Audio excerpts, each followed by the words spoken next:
Sir new guides की delivery परसों तक हो जाएगी। सर हमें ना ऑनलाइन ट्यूटोरियल्स के साथ भी टाइप करना चाहिए, इससे हमारे स्टूडेंट्स को हेल्प मिलेगी।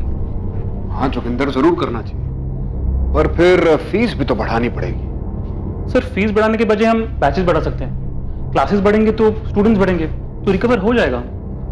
इस बैच के खत्म होने से पहले हम नया बैच शुरू नहीं कर सकते, और फिर क्लासेस बढ़ाने के बाद भी तो फीस बढ़ानी पड़ेगी ना, वरना कोई मतलब नहीं है। देखो, हम इन स्टूडेंट्स को बैंक एग्जाम के लिए तैयार करते हैं, जिससे ये जॉब लेके सारी जिंदगी पैसा कमाते हैं, इसलिए थोड़ी एक्स्ट्रा फीस तो भर ही सकते हैं नहीं? हाँ सर, बात तो सही है। सर अगर आप फीस बढ़ा ही रहे हैं तो स्टाफ की सैलरी भी बढ़ा दीजिए। चलो अभी चलते हैं, लेट हो रहा है। Yes sir. गीता, जी सर। तुम साथ चल रही हो या बाद में लॉक करके आओगी? नहीं सर, चल रही हूँ, बस हो गया।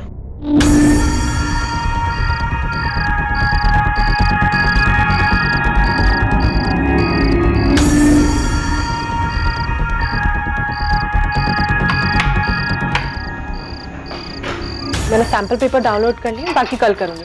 उस सैम्पल पेपर के साथ अगर बैंक इंटरव्यूज हो तो वो भी मेल कर देना। हाँ ठीक है। Thank you. चलो कल मिलते हैं। Yes sir. Good night. Good night sir.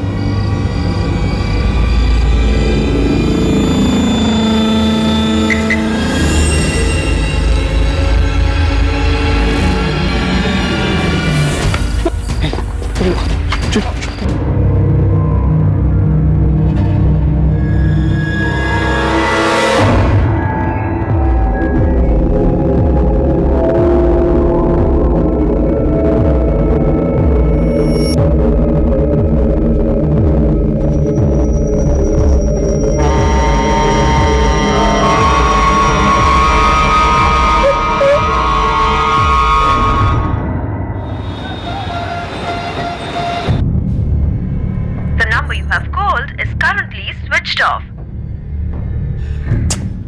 माँ, आप खाना खा लो। वैभव का फोन नहीं लग रहा है। 9:30 बज गए। अब तक तो वैभव को आ जाना चाहिए था। कहाँ रह गया होगा? पता नहीं माँ, ट्राई तो करी हूँ लेकिन फोन लग नहीं रहा। शायद जोगिंदर के साथ कहीं गए होंगे, नेटवर्क इशू होगा। 10 मिनट और इंतजार कर लेते। कहाँ हैं आप वैभव? मैं और माँ आपका खाने पर इंतजार कर रहे हैं।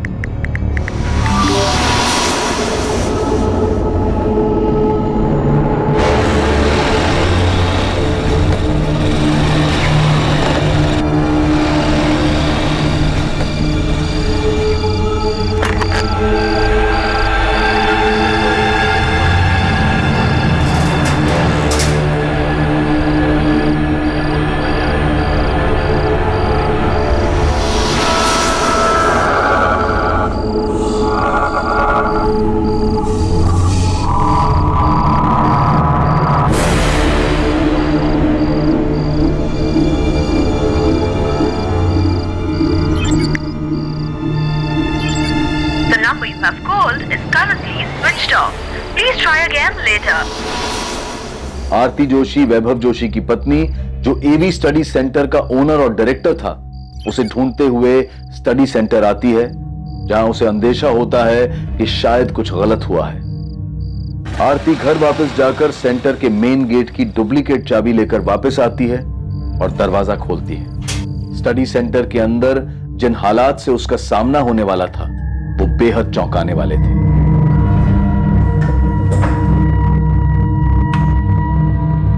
वैभव,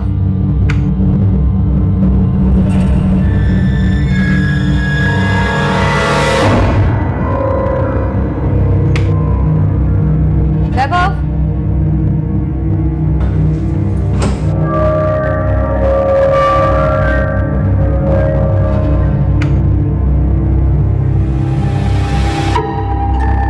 वैभव,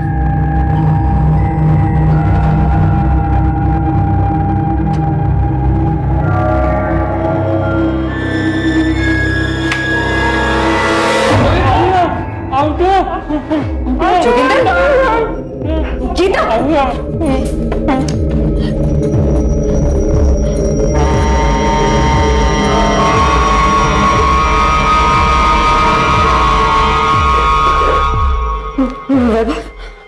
वैभव कहाँ है?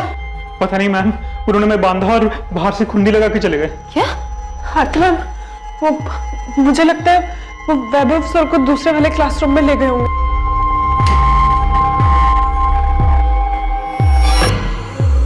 जोगिंदर, गीता, क्या क्या हुआ है यहाँ? ये सब किसने किया? मैम वो 3 लोग थे, तीनों के पास गन्स थे। हम सेंटर से निकल ही रहे थे कि अचानक वो लोग जबरदस्ती हम तीनों को अंदर ले आए। उनमें से 2 लोगों ने मुझे और गीता को क्लासरूम 1 में बांधा और वो तीसरा आदमी वैभव सर को अपने साथ ले गए। ये लोग वैभव को कहाँ ले गए होंगे? मैम हमें नहीं पता वो वैभव सर को कहाँ ले गए या उनके साथ क्या किया। हमें दूसरे कमरे में बंद करके बाहर से कड़ी लगाकर चले गए। वो 3 थे, उनमें से 2 हमें क्लासरूम में लेकर गए और बांध दिया। उसके बाद वो तीसरा आदमी भी वहां आया था।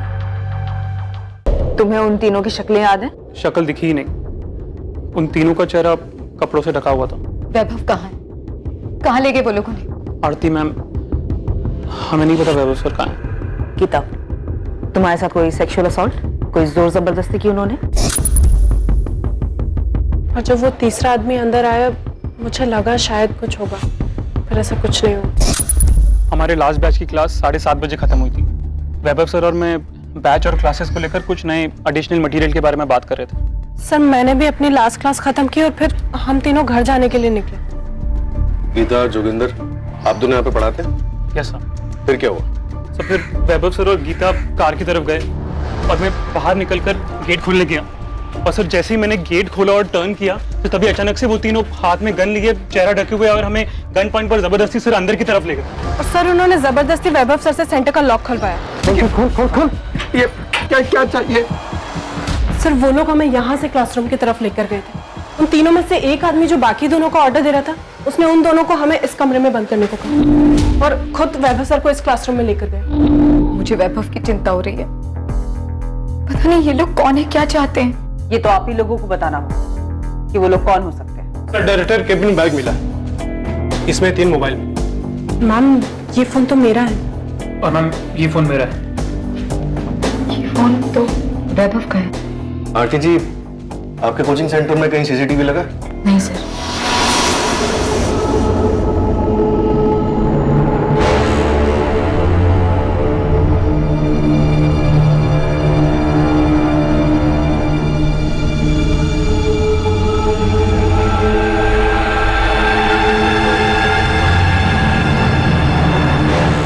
आरती बेटा, कौन है ये लोग और क्या चाहते हैं और वैभव को क्यों लेके गए हैं और कहाँ लेके गए हैं? कुछ समझ में नहीं आ रहा है माँ, यहाँ क्या हुआ है?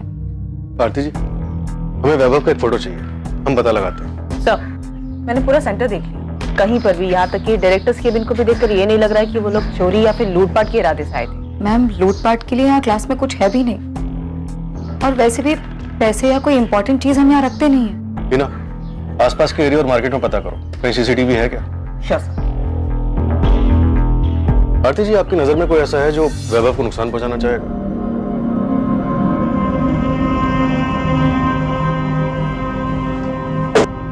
आरती जी, हमने जोगिंदर और गीता से 3 बार पूछताछ की। उनके बयान से यही सामने आया है कि वो तीनों नकाबपोश आपके पति वैभव जोशी के लिए आए थे। लेकिन क्यों? वो लोग मेरे पति वैभव को ही क्यों ले गए? सर वैभव की किसी से क्या दुश्मनी हो सकती है? 5 साल से कोचिंग क्लासेस चला रहा है, पढ़ाने का काम करता है, बिल्कुल सीधी सादी जिंदगी है उसकी। पर मोहन जी, आपके जीजा वैभव जोशी की सीधी सादी जिंदगी में कुछ तो टेढ़ा हुआ होगा। जो 11 अगस्त की रात को 3 बंदूकधारी बंदूक की नोक पर उन्हें उठाकर ले गए, उनका मोबाइल पीछे छोड़ गए, इतनी प्लानिंग के पीछे कोई तो वजह होगी। सर मुझे तो कुछ नहीं पता। आरती, उन्होंने तुम्हें कुछ बताया था? नहीं भैया, मुझे उन्होंने कुछ नहीं बताया था ऐसा। और इनफैक्ट आप माँ जी से भी पूछ सकते हैं, उन्हें भी कुछ नहीं पता। पर आरती जी, कुछ तो है, क्योंकि जो 3 लोग आए थे वो ऐसे नहीं आए, वो पूरी प्लानिंग के साथ आए थे। प्लीज आप लोग मेरे पति को ढूंढिए।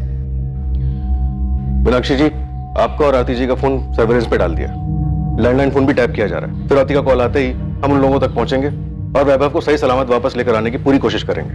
पर वैभव को कौन किडनैप करेगा और क्यों? वैभव को कभी किसी से कोई धमकी मिली, कोई दुश्मनी या फिर कोई झगड़ा? नहीं, वैभव ने ऐसा मुझे कुछ नहीं बताया। पार्वती जी, किशोर जी, आप तो उसकी बहन और जीजा हैं, क्या वैभव ने कभी कुछ शेयर नहीं किया?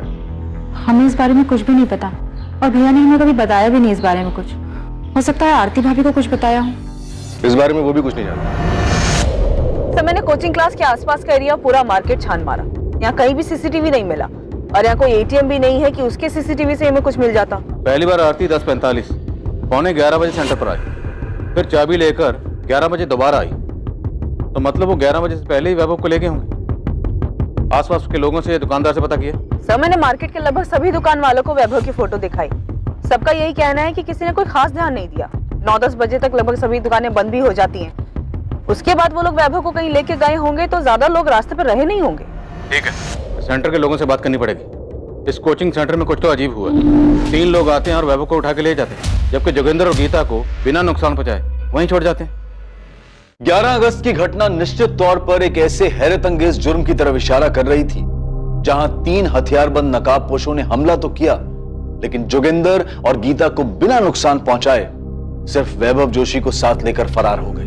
यह घटना क्या वाकई किडनैपिंग की थी या सिर्फ वैभव जोशी को चोट पहुंचाने की एक सोची समझी साजिश?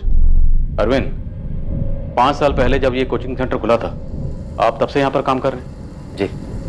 तब तो आप सब कुछ जानते होंगे, सेंटर को, सेंटर के लोगों को।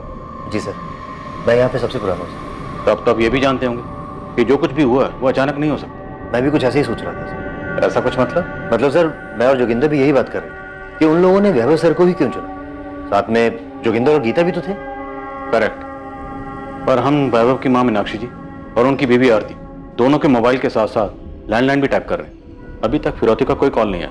ये किडनैपिंग पैसों के लिए तो नहीं हुई, माजरा कुछ और। आपको क्या लगता है? मुझे भी ऐसे लगा था सर जब मैंने जोगिंदर से बात की थी।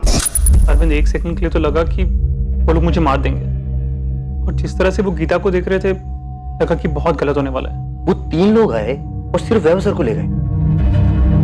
तुम दोनों को कुछ नहीं किया, ऐसे ही छोड़ दिया। तो आपको जोगिंदर को क्या लगता है, कौन कर सकता है? किसी पे शक? एक्चुअली वो गीता और वैभव सर का दोनों का अफेयर? यस सर, मैंने खुद देखा।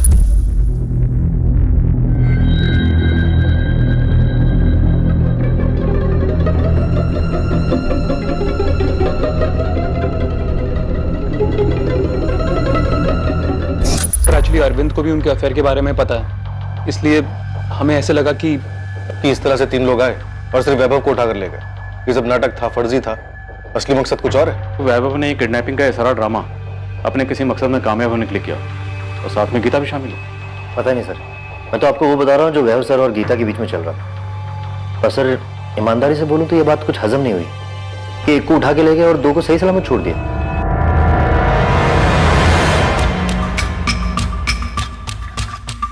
हम वैभव और गीता के कॉल रिकॉर्ड्स देख रहे हैं कि क्या उन्होंने किसी हिस्ट्री शीटर को हायर किया था ऐसा कुछ करने के लिए। बाकी तो अपने लेवल पे पता कर। ठीक है साहब, मैं अपना नेटवर्क काम पे लगा देता हूँ। बाकी अगर ये अंदर की मिली भगत है तो मुझे लगता नहीं कि किसी हिस्ट्री शीटर को ये काम दिया होगा, बल्कि 99.9% बोल सकता हूँ कि गन भी नकली होंगी। अपनी थ्योरी लगाना बंद कर उस्मान, और जो बोला है वो पता कर कि क्या ऐसा कुछ कोई ड्रामा था और इस ड्रामे को खेलने के लिए क्या किसी हिस्ट्री शीटर को हायर किया गया था?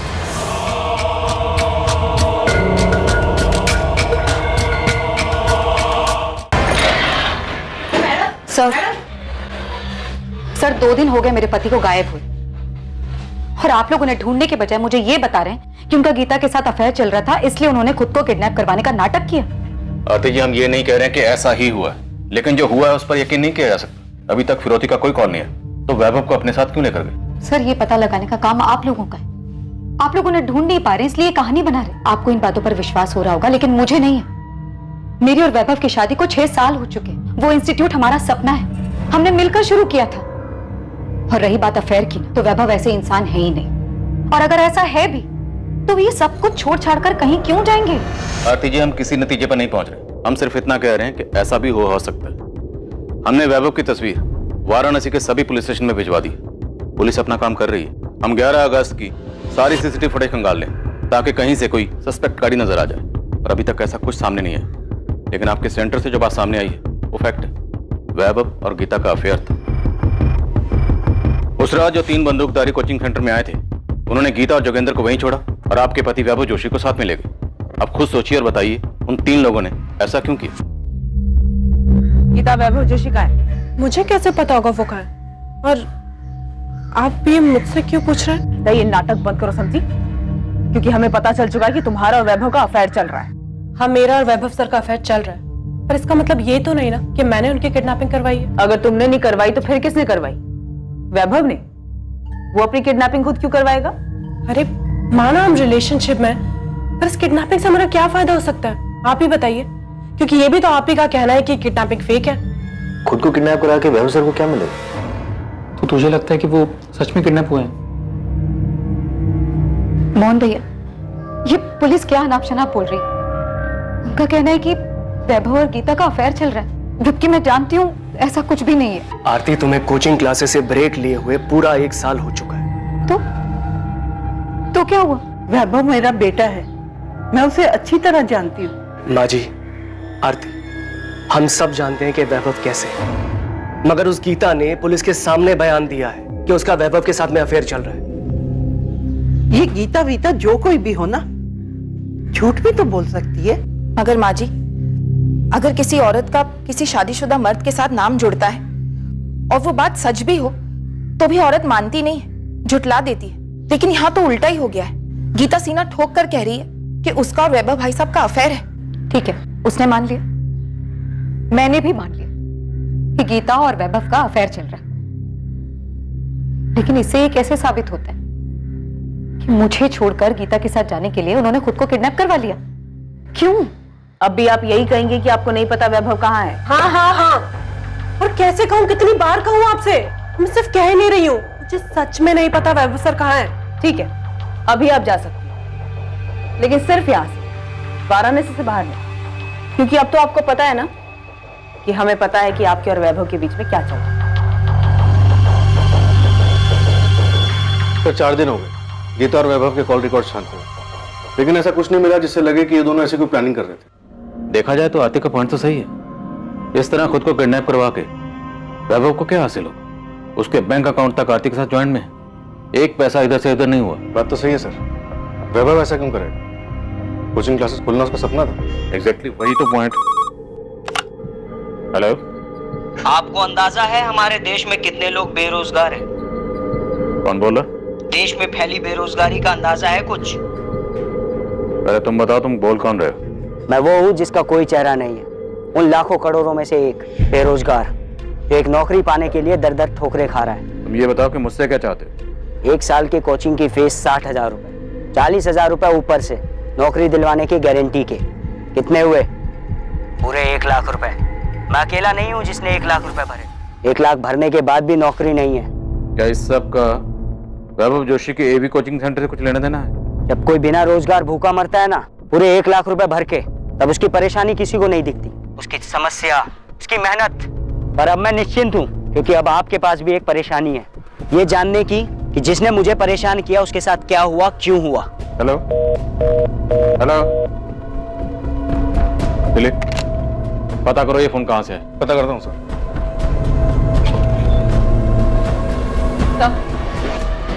ललिता पांडे।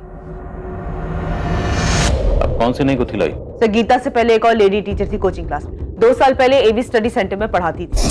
पक्का ललिता, ये महीना जाने दो, अगले महीने तुम्हारी सैलरी बढ़ाने के बारे में पक्का बात करें। देखते हैं कितनी बढ़ा सकते हैं। Thank you Vaibhav sir. मेरी कुछ समझ में नहीं आ रहा तुम क्या बोल रही हो। मैं बस ये जानना चाहती हूँ कि तुम्हारे और ललिता के बीच क्या चल रहा है। क्या चल रहा है?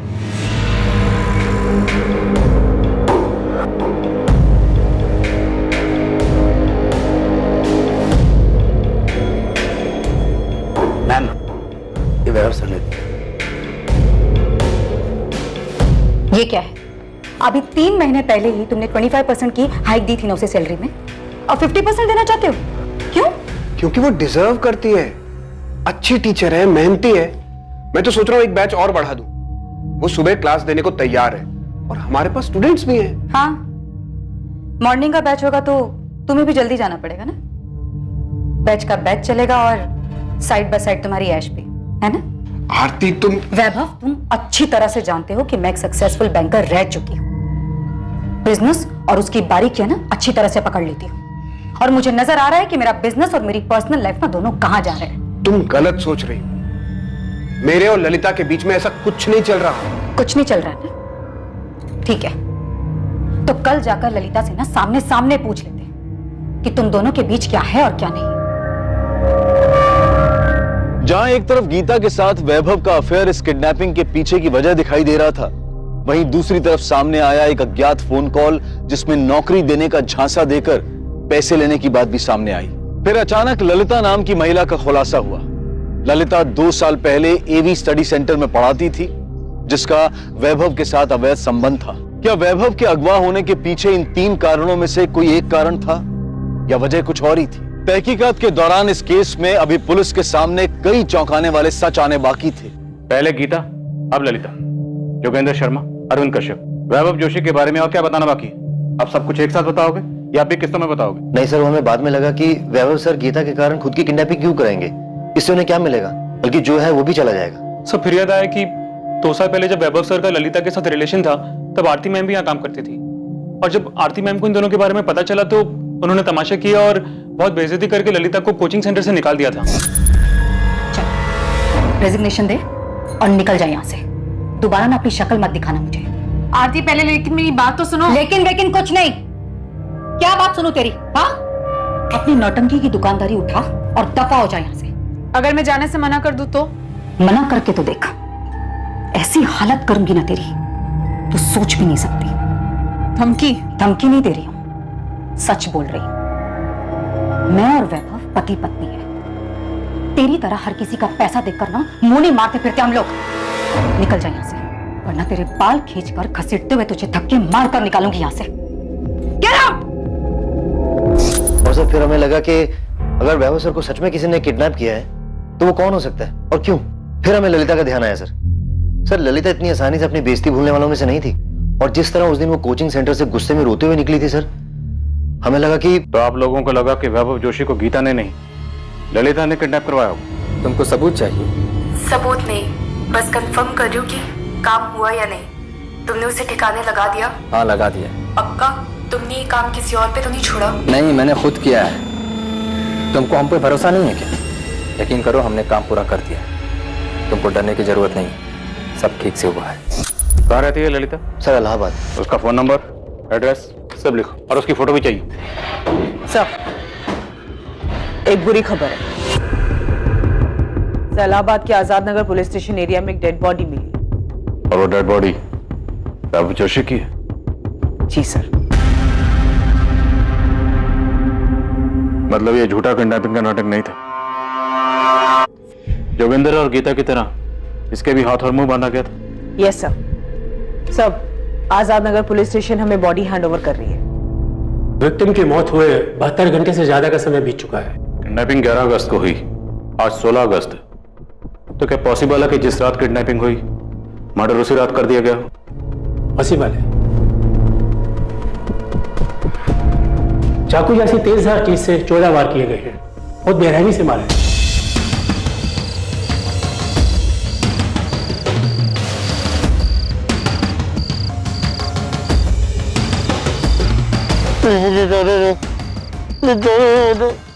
इस रस्सी और कपड़े से हाथ और मुंह बांधा गया था। जिस किडनैपिंग को हम फेक समझ रहे थे वो रियल निकली। वो लोग वैभव को उठा के लेके गए, उसका मर्डर कर दिया। 14 वार किए गए, इतनी बेरहमी से। इस बेरहमी की कोई तो वजह होगी। अगर उन्होंने उसे मारना ही था तो कोचिंग सेंटर में क्यों नहीं मारा? 3 घंटे का रास्ता तय करके इस तरह इलाहाबाद क्यों लेकर गए?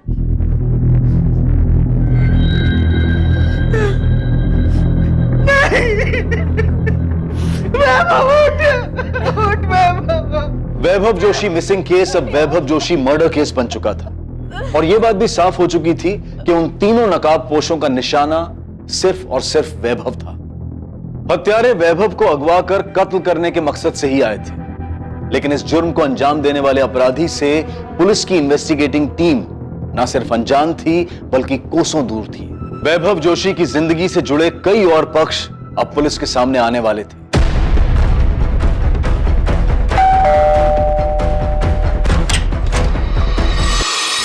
ललिता पांडे? जी मैं ही हूँ ललिता पांडे। अगर आप ललिता पांडे हैं तो फिर आपको यह भी मालूम हुआ होगा कि वैभव जोशी का मर्डर हुआ है। नहीं, अभी आप ही से पता चला, बुरा लगा सुनकर। अच्छा, हमने सुना है कि एक टाइम था जब आप दोनों काफी करीब थे। सही सुना है आपने, थी। सर एक्चुअली ये बात यहाँ सबको पता है कि नौकरी की गारंटी के लिए कुछ कैंडिडेट एक्स्ट्रा पैसे दिया करते थे, पर हाँ ये है कि सबके साथ ऐसा नहीं होता था। यस सर, क्योंकि मुझसे भी वैभव सर ने कभी कोई ऐसी बात नहीं कही और ना ही कभी फीस के अलावा कोई पैसे दिए।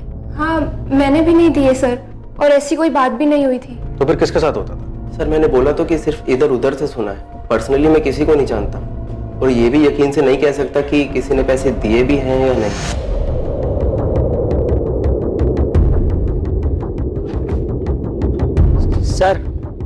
सर मुझे कुछ बताना था आपको। वो तो मैं तुम्हारी शक्ल देखते समझ गया।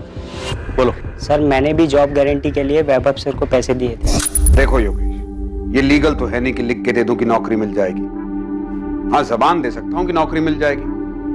अब भरोसा कर सकते हो तो ठीक है, ये तो कोई बात नहीं। सर भरोसा है सर, मैं पैसे भी दे दूंगा, नौकरी तो मिल जाएगी ना सर? सर मुझे नौकरी की बहुत जरूरत है। अरे नौकरी की जरूरत किसको नहीं है, मैं तो सिर्फ 50,000 बोल रहा हूँ, लोग लाखों लिए घूम रहे हैं। अब मेरी बात ध्यान से सुनो, फीस के अलावा 50,000 देने होंगे, वो भी कैश में, और ये बात जाके बाहर किसी को बताना मत। सर मैंने उन्हें पैसे दिए थे सर, अब मेरे पैसे, मेरी नौकरी का क्या होगा सर? निखिल बता रहा था कि वैभव जोशी ने और भी स्टूडेंट से पैसे लिए थे, बता सकते हो किस किस से लिए थे? सर पैसे तो बहुत लोगों ने दिए होंगे, किस किस ने दिए ये नहीं मालूम सर, पर जिस दिन वैभव सर किडनैप हुए थे उस दिन मुझे एक पुराने स्टूडेंट मिला था मुझे इस कोचिंग सेंटर में।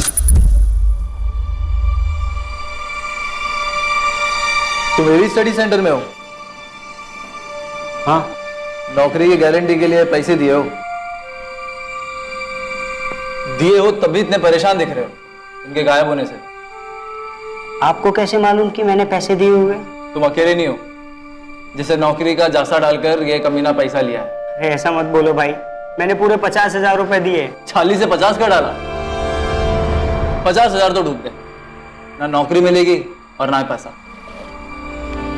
क्या पता शायद वैभव जोशी भी कभी ना मिले। उसने कहा था कि वैभव जोशी नहीं मिलेगा। हाँ सर, कुछ ऐसा ही बोला था उसने।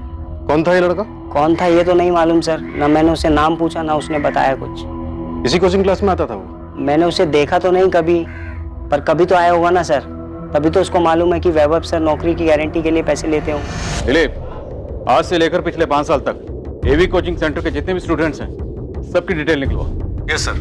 मैं भी एडमिन ऑफिस से डिटेल्स निकलवाता हूँ, वहां पता चल जाएगा कि लड़का कौन था जो योगेश से मिला था। तब तक मैं आरती से मिलता हूँ। अगर वैभव जोशी नौकरी देने के नाम पर झांसा देने वाला कोई रैकेट चला रहा था तो उसकी बीवी आरती को तो पता ही होगा। Right sir.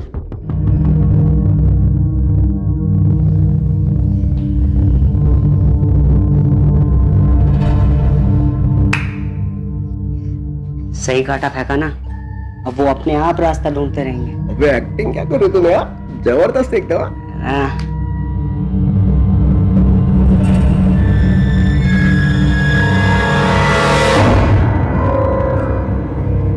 सीधा सीधा मेरा नाम आगे करना जरूरी था क्या? समझो जरा, तुम्हारी बात निकली तभी तो ललिता तक गई। लेकिन मैं ललिता नहीं हूँ, ना ही मैं चाहती हूँ जैसा उसके साथ हुआ वैसा मेरे साथ भी। मैं सबके सामने तमाशा बन गई थी और मेरे और आरती के बीच में जो भी हुआ उसमें भी मेरा ही तमाशा बना। और सबसे बढ़कर वैभव, उसने भी हमारे रिलेशन को तमाशा बनाकर रख दिया था। वैभव ने आपके प्यार का तमाशा बनाया तो आपने बदला ले लिया, जान से मार दिया। बदला?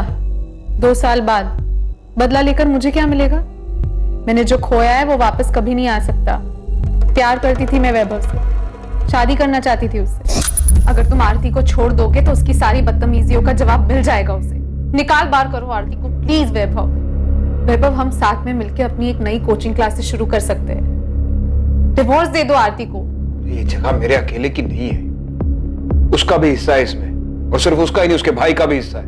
उसे डिवोर्स दे दूंगा तो मैं बर्बाद हो जाऊंगा। मैं उस कमीनी ललिता को ना क्लासेस से निकाल रही हूँ। अगर तुमने उसे वापस रखने के लिए कोई भी गेम खेला ना वैभव, सच में मैं भाई से बोल दूंगी कि अपने शेयर वापस ले ले। मत भूलो कि ये कोचिंग क्लासेस मेरा सपना था, मेरा आइडिया था ये। मैंने अपनी नौकरी को दांव पे लगाया इसके लिए, तो बड़ी मेहनत करके मैं कोचिंग क्लासेस को यहां तक लेकर आया हूं।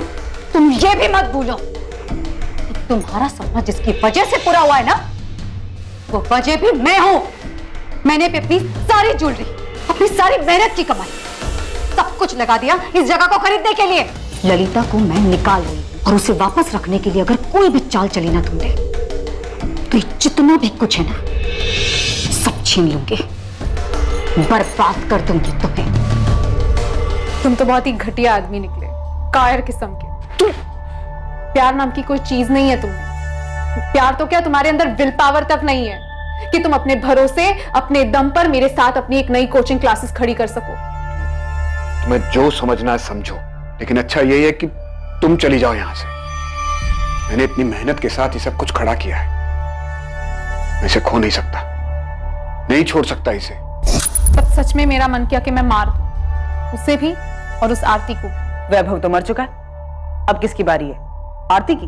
तब तो आप आरती के बारे में भी इतनी छानबीन करेंगे ना जितनी मेरे बारे में की है। ललिता, हमें आदत है लोगों को एक दूसरे पे इल्जाम लगाते देखने सुनने की। इल्जाम नहीं लगा रही हूँ, सीरियसली पूछ रही हूँ। आपको क्या लगता है आरती अपने पति का मर्डर नहीं करवा सकती?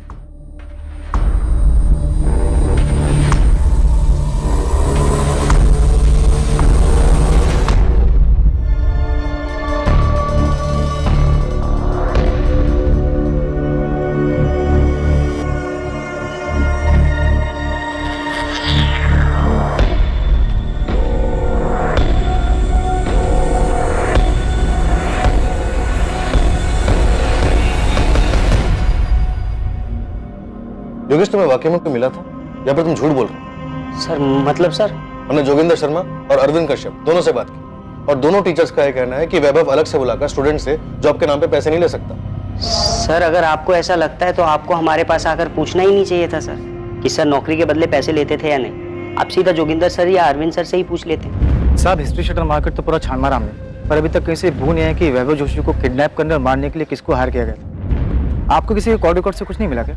हम अभी तक वैभव जोशी के एक्स्ट्रा मैरिटल अफेयर और एक टिप कि वो नौकरी के नाम पर पैसे खाता था, बस इसी में झूल रहे। सर, आप वैभव की पत्नी आरती को भंगाली। मैं भी थोड़ा डीप में जाता हूँ। पता नहीं क्यों मुझे ऐसा लगता है कि ये मैटर आरती से कनेक्टेड है। सर ललिता भी यही तुक्का लगा रही थी। किसी के कॉल रिकॉर्ड से कुछ नहीं मिला, एक भी नंबर ऐसा नहीं मिला जिससे लगे गड़बड़ हुई। नहीं सर, लेकिन वैभव के कॉल रिकॉर्ड से इतना पता चला है कि वो अपनी कोचिंग सेंटर की कई लड़कियों के साथ टच में था और जब मैंने उन सभी लड़कियों से बात की तो सबका यही कहना है कि वो सब क्लासेस और पेपर्स के बारे में बातचीत करती थी। शादीशुदा होकर 2 साल पहले तक ललिता से अफेयर था। ललिता के जाने के बाद 6 महीने पहले ये गीता आई, फिर इसके साथ शुरू हो गए एक और अफेयर। सर ये गीता, ये यहाँ सिर्फ टीचर बनकर नहीं आई, ये इससे पहले सेंटर में स्टूडेंट भी रह चुकी है। सर, जिस नाराज बेरोजगार का आपको कॉल आया था, मैं वो हूँ जिसका कोई चेहरा नहीं है। उसका नाम, एड्रेस सब फर्जी। उस सिम से सिर्फ एक ही फोन किया गया था जो आपको आया था, और सर वो योगेश पाल जिसने हमें लीड दी थी कि वो कोचिंग क्लास के किसी एक्स स्टूडेंट से मिला था जिसने बताया था कि वैभव नौकरी का लालच देकर पैसे लेता था। नजर रखो इस योगेश पाल पर, जिस बेरोजगार की बात कर रहा है हो सकता है ये खुद ही हो और झूठ बोलकर हमें गुमराह कर रहा है।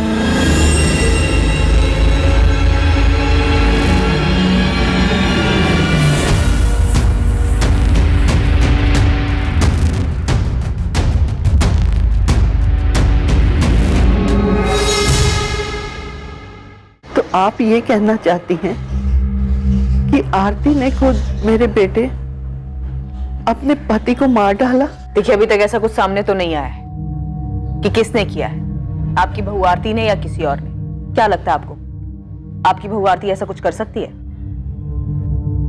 किशोर, वैभव आपका काफी अच्छा दोस्त था। जी सर, हम दोनों एक दूसरे के बहुत करीब थे, या साले कम दोस्त ज्यादा थे। पार्वती जी, आपको क्या लगता है कौन मार सकता है वैभव? क्योंकि हमें अभी तक कोई भी खास सुराग नहीं मिला कि आरती का हाथ हो सकता है वैभव को मरवाने में। हाँ सर, मुझे पता था वैभव स्टूडेंट्स को चीट कर रहे थे, जॉब का प्रॉमिस करके उनसे कैश लेते थे। ऐसे एक नाराज स्टूडेंट का फोन आया था मुझे। कोई भी नाराज होगा, और ये सब तब शुरू हुआ था जब मैंने अर्थराइटिस की वजह से क्लासेस से ब्रेक लिया था। पर उस 1 साल में वैभव बहुत बदल गए थे। वो सिर्फ बेईमान ही नहीं हुए थे, बल्कि काम को लेकर अपने सारे एथिक्स, रिस्पॉन्सिबिलिटीज सब भूल गए थे। हमारी शादी को 1 ही साल हुआ था, तो हमने सोचा कि मिलकर क्लासेस स्टार्ट करेंगे, उसे एक अच्छा इंस्टीट्यूट बनाएंगे। उसके लिए हमने मेहनत की सारी कमाई, सारी सेविंग सब लगा दी, लेकिन वैभव ने सब बर्बाद कर दिया। वैभव का मर्डर आपने किया? क्या? ये आप क्या कह रहे हैं? मैं उनका मर्डर क्यों करूंगी? मैं जानती हूँ कि वो बेईमान हो गए थे, गलत चीजों में पड़ गए थे, अफेयर शुरू हो गए थे उनके, वो स्टूडेंट्स को चीट कर रहे थे, लेकिन फिर भी उनका मर्डर करके मुझे क्या मिलेगा? ये आपके कॉल रिकॉर्ड्स हैं। इन कॉल रिकॉर्ड्स के मुताबिक आपके और आपके भाई मोहन के बीच में अचानक से बहुत ज्यादा बातें होने लगी, जो कि पहले नहीं होती थी। सर मेरे भैया कोचिंग क्लासेस में शेयर होल्डर है और क्लास शुरू करने के लिए ना अच्छे खासे पैसों की जरूरत होती है, तो बस उन्होंने शुरू में एज साइलेंट पार्टनर हमारे साथ इन्वेस्ट किया। आरती जी, या तो आप मेरा सवाल समझी नहीं या फिर शायद समझना चाहती नहीं। मेरा सवाल यह है कि आप दोनों भाई बहन के बीच में अचानक से इतनी ज्यादा बातें क्यों होने लगी? सर मोहन मेरे भाई है, मैं उनसे कभी भी बात कर सकती हूँ, और आर्थराइटिस की वजह से जो मैंने ब्रेक लिया था क्लास से, तो एडमिनिस्ट्रेटिव मैटर्स में मुझे उनकी हेल्प लगती थी। अच्छा ये बताइए कि अगर वैभव नहीं रहते तो कोचिंग सेंटर पर पूरा मालिकाना हक आपका और आपके भाई, आप दोनों का ही होगा ना?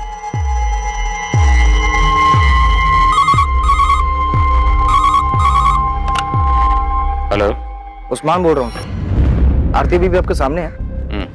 उस पे एक प्रेम मिश्रा नाम का एक बाउंसर फेंको ना। पहले कुछ बैकग्राउंड बोल। ये प्रेम मिश्रा एक साल पहले तक इनके एडमिन सपोर्ट स्टाफ में काम करता था। वैभव ने इसको नौकरी से निकाल दिया। ठीक है, आप प्रेम मिश्रा को जानते ही होंगे? हाँ जानती हूँ। तो इस प्रेम मिश्रा को 1 साल पहले वैभव ने नौकरी से निकाल दिया था, है ना? हाँ। क्यों? पता नहीं, वैभव ने बताया था कि प्रेम ने कुछ फ्रॉड किया था। नोटिस पीरियड की जरूरत नहीं है, अपना रेजिग्नेशन लेटर दो, कल यहाँ मत आना। वैभव ने मुझे नहीं बताया था कि प्रेम ने एग्जैक्टली किया क्या था, लेकिन उसे नौकरी से निकालने का फैसला वैभव का ही था। प्रेम मिश्रा तो आपके कोचिंग सेंटर में सपोर्ट स्टाफ था ना? जी। तब भी वैभव ने आपको वजह बतानी जरूरी नहीं समझी? आफ्टर ऑल आप भी तो कोचिंग सेंटर में एडमिन इंचार्ज थी। वैभव ने प्रेम को कई बार जाली साइन करते हुए और चेक से पैसे निकालते हुए पकड़ा था। अब ये तो प्रेम मिश्रा ही बताएगा कि उसने क्या घपला किया था। ये सारे सवाल आप मुझसे क्यों पूछ रहे हैं? बेफिक्र रहिए, ये सारे सवाल हम प्रेम मिश्रा से भी पूछेंगे उससे कि उसने क्या घपला किया था।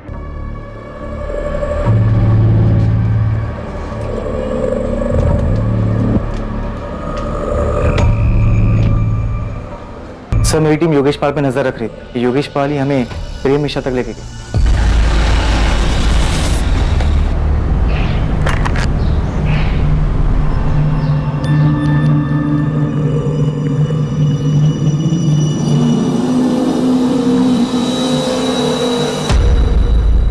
साहब उसी दिन मुझे योगेश पे शक हुआ, सोचा देखे आखिर ये चीज क्या है। देखो तो साहब क्या निकला, एक्स स्टूडेंट नहीं, एक्स एम्प्लॉय के साथ मिला जिसे नौकरी से निकाला गया। अभी इस्तीफा दे और निकल यहाँ से। ये प्रेम मिश्रा हमारे सामने नहीं आया था। अब ये बताओ कि तुमने इस प्रेम मिश्रा को बाउंसर आरती के सामने फेंकने के लिए क्यों कहा था? ऐसे सर रिएक्शन देखने के, क्योंकि मुझे योगेश की कहानी में 100% झोल देखते हैं। सर हो सकता है जॉब के नाम पर पैसे लेने वाली कहानी पूरी तरह झूठी हो, जो हमें गुमराह करने के लिए सुनाई गई हो। पॉसिबल है, क्योंकि इस प्रेम मिश्रा का नाम सुन के आरती घबरा गई थी, और प्रेम मिश्रा को नौकरी से निकालने वाली जो उसने कहानी सुनाई उसमें दम नहीं लगता।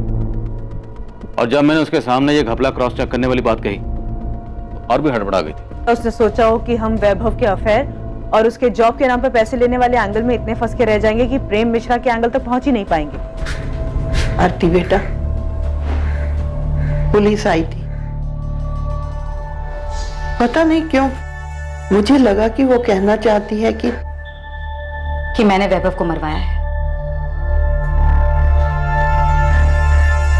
माँ, मैं मानती हूँ कि मेरे और वैभव के बीच सब कुछ ठीक नहीं था, लेकिन मेरे अंदर इतनी घिनौनी सोच ने कभी जन्म नहीं दिया कि मैं वैभव को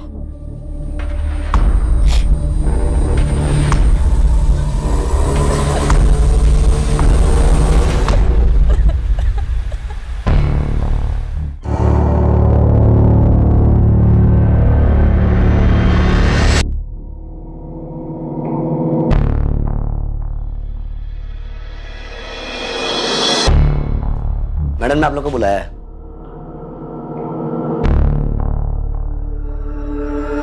hello ma'am. Please have a seat. Thank you. आपकी चिट पढ़ी मैंने, उसमें लिखा था कोचिंग क्लासेस के जीएसटी भरने में कुछ प्रॉब्लम है, लेकिन सुरेश जी ने मुझे इस बारे में कुछ नहीं बताया। सुरेश जी आपको कॉल कर रहे थे लेकिन आपका फोन नॉट रीचेबल आ रहा। मैं आपको सब समझा देता हूँ, एक सेकंड। ये देखिए, ये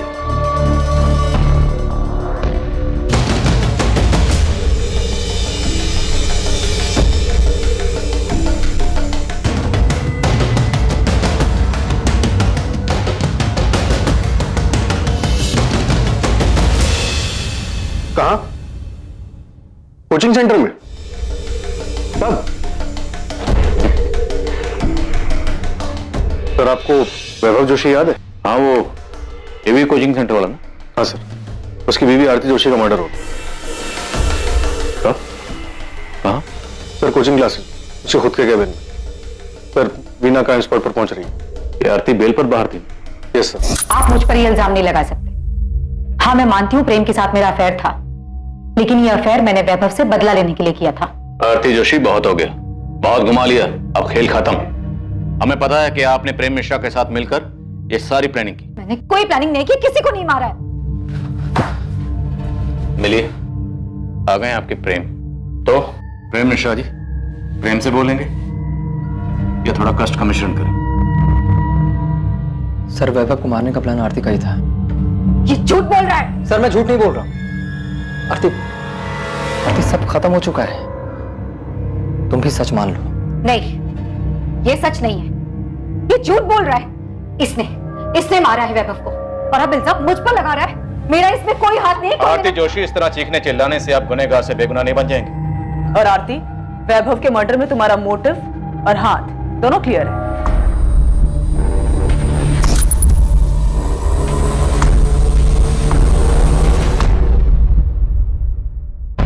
क्या सच में आरती वैभव के मर्डर की मास्टरमाइंड थी? हम गलत तो नहीं थे? आरती सर, किसने मारा मेरी बहन को?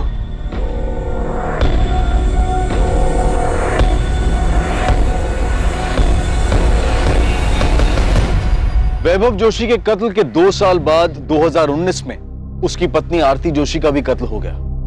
किसने मारा आरती को और क्यों? वैभव मर्डर केस में पुलिस को यकीन था कि आरती प्रेम के साथ मिली हुई थी और दोनों ने मिलकर ही वैभव की किडनैपिंग और उसके कत्ल को अंजाम दिया था।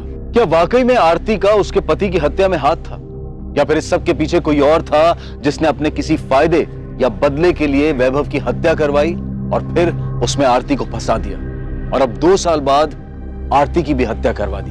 पैसे लेकर नौकरी दिलवाना, क्या यह वजह हो सकती थी वैभव और आरती के मर्डर की? वैभव का कत्ल साजिश और मकसद और फिर 2 साल बाद आरती का कत्ल, इस सब के तार आपस में जुड़े हुए थे, लेकिन कैसे और क्यों, ये हम आपको दिखाएंगे कल रात 11 बजे इस केस के दूसरे और आखिरी भाग में। जय हिंद। For more updates subscribe to our channel, click the show links and enjoy watching the videos.